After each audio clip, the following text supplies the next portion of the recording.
네, 안녕하세요. 알랩의 CJ입니다. 제가 얼마 전에 올려드렸던 챌린저라는 모델에 관심이 꽤 높으신 것 같은데, 제가 커뮤니티에 올려드렸던 것처럼 JD 스포츠 오프라인 매장에 풀려 있는 것 같으니까 관심 있으신 분들은 JD 스포츠에 한번 들려보시는 걸 추천드리고 싶고요. 오늘 보여드릴 모델은 그 챌린저라는 모델하고 거의 비슷한 시기에 출시를 한 것 같아요. 아쉽게도 우먼용으로 나온 신발이긴 하지만 국내에도 남자 사이즈까지 나와 있기 때문에 오늘 한번 보시고 괜찮다 싶으신 분들은 근처 나이키 매장에서 한번 찾아보시는 것도 괜찮을 것 같고요. 제가 구글이나 유튜브에서 이 모델을 검색해 봤더니 공식적인 이미지조차도 아직까진 한 장도 올라와 있지 않은 상태여서 아마도 또 이 모델도 제가 세계 최초로 리뷰를 하게 되는 게 아닐까라는 생각이 들기도 하고요. 박스부터 한번 보여드려 볼게요. 박스는 제가 얼마 전에 보여드렸던 챌린저 모델하고 똑같은 디자인의 패키징으로 되어 있어요. 하얀색 박스를 이용을 했고 위쪽에 세계 지도가 빨간색으로 들어가 있고 이쪽에 보시면은 우리 열심히 일하고 있다, 나이키 본사에서 전 세계로 뻗어나가는 라인들이 들어가 있는 게 보이고요. 사이드에는 빨간색 수우시와 나이키 주소가 들어가 있고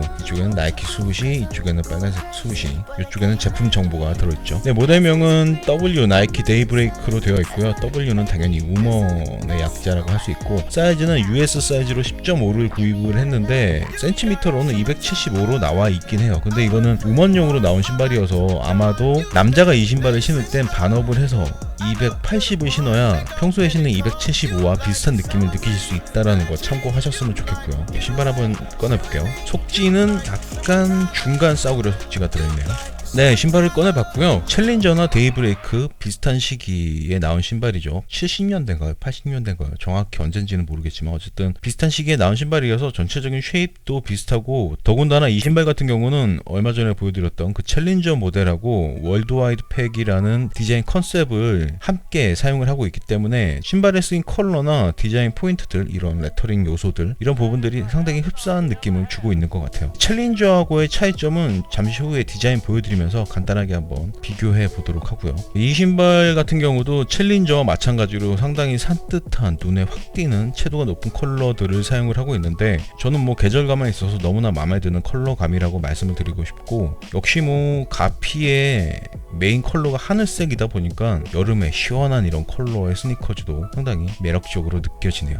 지금부터 디자인 디테일하게 보여드리고 바로 실착했을 때 느낌은 또 어떤지 전달을 해드려 보도록 하겠습니다. 네, 먼저 꽉 차게 한번 천천히 둘러보시면 하늘색 가피와 이 빨간색 수우시가 굉장히 강렬하게 대비를 이루면서 눈에 확 띄는 그런 컬러감을 보여주고 있고, 챌린저에서도 동일하게 쓰였던 컬러 코드를 이용한 레터링 디자인 포인트들이 여기저기 들어가 있는 게 이 신발의 매력을 조금 더 올려주지 않나라는 생각이 들기도 하네요. 토박스부터 한번 보여드려 볼게요. 토박스 부분을 이렇게 보면 스티칭도 들어가 있지 않기 때문에 상당히 깔끔하고 심플한 느낌을 보여주고 있고, 신발에 쓰인 이 하늘색 가피는 전체적으로 한 장으로 구성이 되어 있어요. 스티칭이 들어가 있지만 어쨌든 한 장의 가피만을 사용을 했다라는 게 이 신발을 깔끔하게 보이게 만드는 가장 중요한 부분인 것 같고, 위쪽에는 이렇게 블리치드 아쿠아 4NG라고 적혀 있는데 이것도 아마 컬러 코드가 아닐까 조심스럽게 예측을 해보고요. 그리고 이 폴리에스터 가피도 조직감이 상당히 촘촘해서 밖에서 안으로 바람을 불었을 때는 그렇게 공기가 잘 통하는 느낌은 아닌데, 또 신발을 신었을 때 내부에서 밖으로는 어떤 모습을 보여줄지는 잘은 모르겠네요. 토박스의 사이드 가피는 챌린저에서 보여드렸던 그 소재하고 동일한 소재를 사용한 것 같아요. 컬러도 거의 비슷하게 느껴지긴 하는데 확대해서 보시면 상당히 부드러운 느낌의 부직포 소재고, 눌러봤을 때 흐물흐물한 그런 느낌이 아니라 어느 정도 두께감이 있어서 내구성에 있어서도 큰 문제는 없을 걸로 예상이 되고요. 이렇게 귀엽게 동그랗게 둘러쳐져 있고, 회색 부분 위에도 그레이 포그 0AN이라는 컬러 코드가 적혀 있는 게 보이네요. 이 부분은 상당히 얇게 프린팅이 되어 있어서 신다 보면 금방 벗겨져 나가지 않을까라는 생각이 들기도 하네요. 신발끈 구멍이 있는 부위는 이렇게 U자 형태로 합성 소재를 이용해서 구성을 해놨고, 신발끈이 시작하는 부위에는 두 줄의 스티칭이 들어가 있는 게 보이네요. 신발끈은 굉장히 얇은 하얀색 칼국수 끈을 이용을 했고, 끝부분에는 챌린저 때와 마찬가지로 화이트 10A라는 컬러 코드가 새겨져 있는 게 보이고요. 신발의 끝부분이 4개니까 4개 다 이렇게 들어가 있는 게 보이네요. 신발의 혀는 바스락거리는 폴리에스터 느낌의 직물을 사용을 했고요. 신발의 가피하고는 조금 다른 그런 패턴을 가지고 있는 것 같아요. 격자 무늬의 패턴이 이렇게 만져봤을 때도 살짝 느껴질 정도로 들어가 있는 게 보이고, 주황색 직물 위에 나이키 수우시가 들어가 있는 게 보이고요. 그리고 화이트 10A라는 컬러 코드가 혀에도 이렇게 들어가 있는 게 보이네요. 혀의 테두리는 이렇게 깔끔하게 하얀색 직물을 이용해서 마감을 해놨고요. 혀의 안쪽은 바깥쪽하고는 조금 다른 부드러운 느낌의 직물 소재로 마감을 해놨고, 안쪽에는 뭐 아무것도 적혀있지 않네요. 신발을 옆에서 봤을 때 너무나 할 말이 없는 것 같아요. 네, 가피 위에 주황색 수우시가 들어가 있는 게 디자인에 다라고 말씀드릴 수 있고, 챌린저 때는 이렇게 세로로 스티칭이 들어가 있는 모습을 볼 수 있었는데, 데이브레이크 같은 경우는 가로로 길게 쭉쭉 스티칭이 들어가 있는 게 보이네요. 그리고 가피 부분에도 이렇게 한 장의 가피가 아니라 뭔가 조금 두툼한 느낌이 이렇게 느껴지실지는 모르겠는데, 겉에서 보이는 이 하늘색 가피와는 별도로 신발 안쪽에 이렇게 빨간색 직물이 한 장이 더 덧대어져 있기 때문에 가피 부분의 내구성에 있어서도 크게 걱정은 하지 않으셔도 될 것 같고요. 빨간색 수우시는 나름 뭔가 천연 가죽의 느낌을 내기 위해서 표면에 패턴을 조금 넣긴 했는데, 상당히 형식적으로 넣어놔서 인조 가죽의 느낌은 물씬 풍긴다고 말씀을 드릴 수 있겠네요. 뒤꿈치 쪽으로 넘어오면 또 눈에 띄는 부분이 딱 여긴 것 같아요. 여기 보시면은 수우시 위로 하늘색 실이 지나가는 게 보이시죠? 거의 대부분의 신발이 이렇게 마감을 하는 것 같아요. 수우시를 붙인 다음에 꼭 이렇게 마감을 해야 하는 그런 이유가 있나 봐요. 이렇게 수우시 꼬리 부분에 하늘색 실이 지나가는 게 보이고요. 그리고 뒤꿈치는 이렇게 큼지막하게 회색 합성 소재를 이용해서 마감을 해놨고, 토박스에 쓰인 소재와 동일한 소재로 보이고요. 신발 뒤에서 봤을 때 역시 그레이포그 0AN이라는 컬러 코드가 적혀있는 게 보이고, 위쪽은 또 인조 가죽을 사용해서 마감을 해놓은 다음에 하얀색으로 나이키 레터링이 들어가 있는 게 보이네요. 신발의 안쪽에서 봤을 때는 바깥쪽과 100% 동일한 디자인을 가지고 있고, 챌린저 때와 마찬가지로 바깥쪽 수우시에는 들어가 있지 않았던 수우시 컬러의 컬러 코드가 신발 안쪽 수우시 위에는 검은색으로 들어가 있는 게 보이네요. 찰리 레드 67J 컬러 코드가 적혀 있는 게 보이고요. 네, 그리고 신발의 위에서 봤을 때 데이브레이크, 챌린저, 테일윈드 다 마찬가지의 느낌인 것처럼 보이는데, 상당히 얇은 쉐입을 가지고 있어서 내 발이 조금 얇게 보이는 걸 좋아한다 하시는 분들은 테일윈드, 데이브레이크, 챌린저 어떤 모델을 선택하셔도 쉐입에 있어서는 만족스러운 느낌을 받으실 수 있으실 거라고 생각이 드네요. 미드솔 부분도 딱히 드릴 말씀은 없어요. 미드솔의 컬러가 옅은 아이보리 컬러로 구성이 되어 있어서 완전히 하얀색 컬러를 이용하는 것보다는 조금 더 레트로한 느낌을 표현하고자 한 게 아닐까라는 생각이 들기도 하고요. 미드솔의 뒤쪽은 세일 11K라는 컬러 코드가 들어가 있고, 미드솔은 이렇게 만져봤을 때 챌린저나 테일윈드, 데이브레이크 어떤 모델 뭐 할 거 없이 거의 동일한 소재를 사용한 것 같아요. 만져봤을 때 상당히 말랑말랑한 느낌을 주고 있고, 신어봤을 때도 비슷한 느낌일 것 같은데, 신었을 때 느낌은 실착을 해서 다시 말씀을 드리도록 하고요. 신발의 아웃솔은 완전히 하얀색으로 구성을 해놨고, 패턴은 너무나도 익숙한 와플 패턴을 그대로 가지고 있네요. 뒤꿈치도 이렇게 위쪽으로 치켜 올라와 있는 느낌이어서 말씀드렸었지만 운전할 때 이렇게 지지하는 느낌도 상당히 괜찮지 않을까라는 생각이 들기도 하고요. 신발의 앞부분도 아웃솔이 위쪽으로 이렇게 올라와 있는 모습을 볼 수 있는데, 정면에서 봤을 때는 이렇게 귀엽게 더듬이처럼 패턴 두 개가 빼꼼히 올라와 있는 걸 볼 수 있고요. 그리고 신발의 인솔을 보여드리자면, 전에 보여드렸던 챌린저와 동일한 디자인을 가진 인솔로 보여지는데, 이렇게만 꺼내서 보여드리면, 일단 인솔의 윗면은 재활용 소재를 활용한 듯한 그런 느낌의 소재로 구성을 해 놓은 것 같고, 자세히 보시면 조금 여러가지 컬러가 섞여 있는 걸 보실 수 있으실 것 같아요. 그리고 그 위에는 검은색으로 나이키, 주황색으로 수우시가 들어가 있는 게 보이고, 인솔의 단면을 보시면 총 3겹으로 되어 있어요. 제일 윗면, 그리고 중앙 부위, 아래쪽에 파란색 스펀지, 이렇게 3겹으로 되어 있어서 챌린저는 2겹으로 되어 있었거든요. 그래서 아마 쿠션감에 있어서 조금은 더 나은 모습을 보여주지 않을까라는 생각이 들기도 하고요. 그리고 인솔을 제거한 신발의 바닥면은 하얀색 직물 소재를 이용해서 구성을 해놨고, 상당히 깔끔하게 마감이 되어 있는 게 보이네요. 그리고 신발의 내피는 전체적으로 이 빨간색 메쉬 타입의 직물로 덧대어 놨어요. 잘 보이지 않는 저 안쪽까지도 이 빨간색 직물이 전체적으로 덧대어져 있기 때문에 뭐 내구성에 있어서도 괜찮은 모습을 보여줄 거라고 생각이 되고, 발목 주변부는 역시 충전재가 상당히 빵빵하게 들어가 있어서 발목도 잘 잡아줄 걸로 예상이 되네요. 발목의 뒷부분에는 이렇게 칠 레드 67J라는 컬러 코드가 또 한번 들어가 있는 게 보이고요. 네, 이렇게 해서 우먼용으로 나온 데이브레이크, 저 개인적으로 그냥 월드와이드 팩이라고 할게요. 데이브레이크나 챌린저 이 세 개 지도가 들어가 있으니까. 우먼용으로 나온 데이브레이크 월드와이드 팩의 상세한 디자인을 보여드려 봤는데, 전체적인 쉐입이나 디자인에 있어서 그렇게 복잡한 신발이 아니기 때문에 특별히 드릴 말씀은 없고, 조금 특이한 부분은 인솔이 3중으로 들어가 있다라는 거, 그 부분은 조금 인상적이긴 하네요. 네, 그럼 지금부터는 챌린저하고 디자인적으로 느낌이 어떻게 다른지 두 개를 같이 한번 보여드려 볼게요.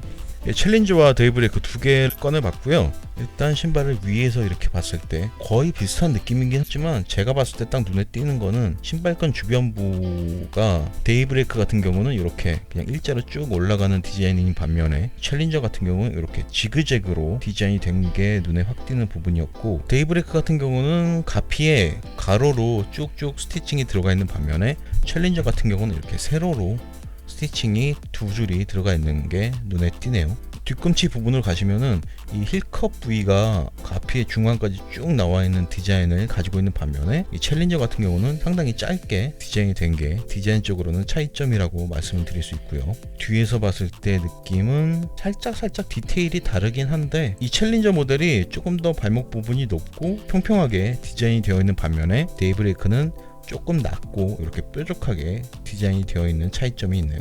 네, 그리고 가피 부분을 보시면 챌린저는 이렇게 요 신발끈 주변부와 토막스의 사이드월을 연결해주는 스트랩이 바깥쪽에 하나, 이렇게 안쪽에 두 개가 들어가 있는데, 데이브레이크 같은 경우는 그런 부분은 추가적으로 들어가 있지 않은 모습을 볼 수 있고요. 예, 그리고 혹시나 해서 제가 다시 확인을 해보니까 챌린저 같은 경우는 두 겹으로 된 인솔이 들어있었고, 데이브레이크 같은 경우는 세 겹으로 된 인솔이 들어있네요. 이런 부분까지 차이를 뒀어야 하나 라는 생각이 들기도 하지만, 정말 미친듯이 예민한 발의 감각을 가지고 계신 분이시라면 느끼실 수도 있지 않을까 라는 생각이 들기도 하고요.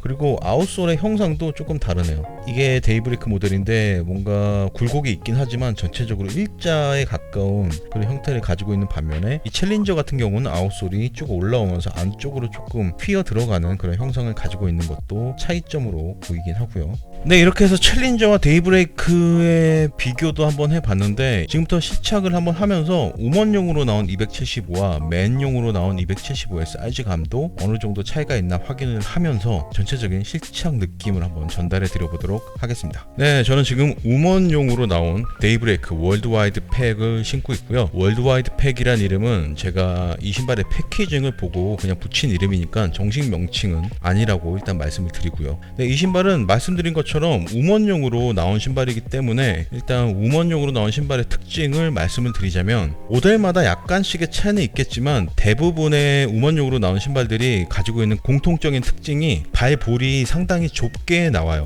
지금 이 신발은 데이브레이크잖아요. 제가 남자용으로 나온 데이브레이크를 275를 신었을 때와 우먼용으로 나온 데이브레이크를 275로 신었을 때, 말씀드렸다시피 발볼에 있어서 상당히 타이트한 느낌을 주고 있는 것 같아요. 발볼이 나는 조금 얇은 편이다, 아니면 발에 살이 별로 없다 라고 하시는 분들은 우먼용으로 나온 신발들도 맨 사이즈와 동일하게 신으실 수는 있으실 것 같은데, 보통 맨 사이즈로 275를 신는 분이 우먼 사이즈 275를 신으셨을 때 상당한 압박감을 느끼실 확률이 굉장히 높아요. 저 같은 경우도 지금 페이크 삭스를 신고 있고 평소에 조금 타이트한 척화감을 좋아하긴 하지만, 지금 제가 느끼고 있는 이 압박감이 제가 견딜 수 있는 맥시멈의 레벨이라고 말씀을 드려야 될 것 같아요. 뭐 신을 수 없는 정도는 아닌데, 일상생활을 할 때 내 발이 뭔가가 꽉 잡고 있다라는 느낌이 들 수 있는 정도의 그런 압박감이라고 할 수 있고, 그냥 편하게 신으시려면은 이 신발을 선택하실 때 평소에 신으시는 나이키 신발의 사이즈보다 반업은 일단 하셔야지 편안하게 신으실 수 있으실 것 같다라는 생각이 드네요.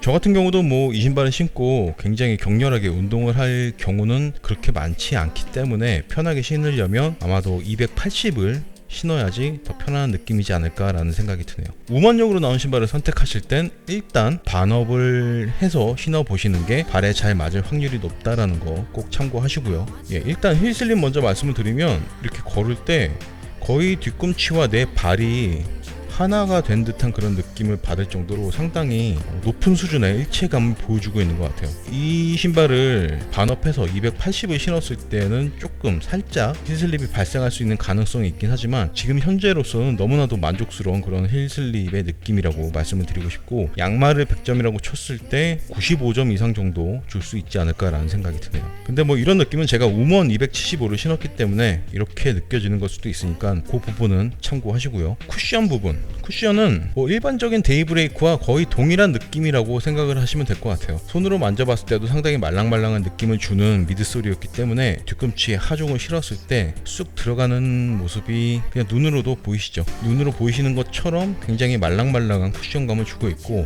이 느낌은 신발의 앞꿈치에 이렇게 하중을 실었을 때도 어느 정도는 느껴지고 있어서 뭐 신발을 신고 일상생활을 하면서 아무 생각 없이 걸으시더라도 상당히 편안한 느낌을 받으실 수 있으실 것 같아요. 뭐 데이브레이크 챌린저, 뭐 테일윈드 다 몇십 년이 된 신발들이긴 하지만 그 신발들이 출시할 때에는 러닝화의 카테고리로 나온 신발들이기 때문에 가벼운 운동을 하시기에도 충분히 괜찮은 모습을 보여주는 미드솔이라고 할 수 있을 것 같고요. 챌린저 같은 경우도 노란색과 초록색이 들어가 있어서 굉장히 현란한 느낌이 있긴 했지만 색상들의 조합이 상당히 괜찮아서 마음에 든다라고 말씀을 드렸었는데, 이 테일윈드 같은 경우도 하늘색과 이 빨간색이 보색이긴 하지만 그렇게 촌스러운 느낌도 없고 상당히 시원한 느낌을 주고 있는 것 같아요. 저한테는 지금 뭐 제가 긴 바지를 입고 있긴 하지만 조금 뭐 밝은 컬러의 반바지에 신어도 너무나 이쁜 모습을 보여주지 않을까라는 생각이 들기도 하고요. 뒤에서 봤을 땐 뭐 이런 느낌, 옆에서 봤을 땐 이런 느낌, 위에서 봤을 때 이런 느낌. 실착한 모습은 여기까지 보여드리고 마무리하도록 하겠습니다.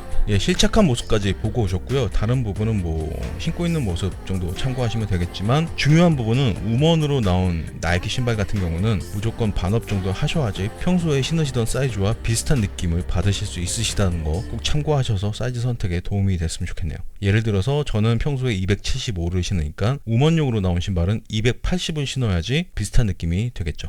뭐 상당히 가벼운 신발이긴 한데 정확한 무게는 알아야 되니까 측정을 한번 해볼게요. 우먼으로 나온 데이브레이크 275 사이즈의 무게는 249g 나오네요. 249g이면 전문적인 마라토너 러닝화가 아닌 이상 상당히 가벼운 신발이라고 말씀을 드릴 수 있고, 신발을 직접 신었을 때도 착화감도 괜찮기 때문에 전체적으로 뭐 만족스러운 느낌을 주는 신발이라고 말씀을 드릴 수 있겠네요. 네, 이렇게 해서 오늘은 우먼으로 나온 데이브레이크 월드와이드 팩이라는 신발을 한번 보여드려 봤는데, 전체적으로 하늘색과 빨간색의 강력한 대비가 보여주는 느낌이 저 개인적으로는 상당히 마음에 드는 컬러라고 말씀을 드리고 싶고, 신발의 기능성에 있어서 쿠션감이나 3중으로 된 인솔 그리고 힐슬립이 없는 이런 부분까지 디자인과 기능성 두루두루 만족스러운 신발이라고 말씀을 드리고 싶네요. 가격도 상당히 착한 편이고요. 이 신발이 뭐 나이키 공홈에 풀릴지 안 풀릴지 저는 뭐 전혀 예측도 할 수 없는데, 만약에 온라인에 풀리고 데이브레이크라는 신발을 한번 신어보고 싶다 하시는 분들은 추천을 드릴 만한 가치가 뭐 충분히 있는 신발이라고 말씀을 드리고 싶네요.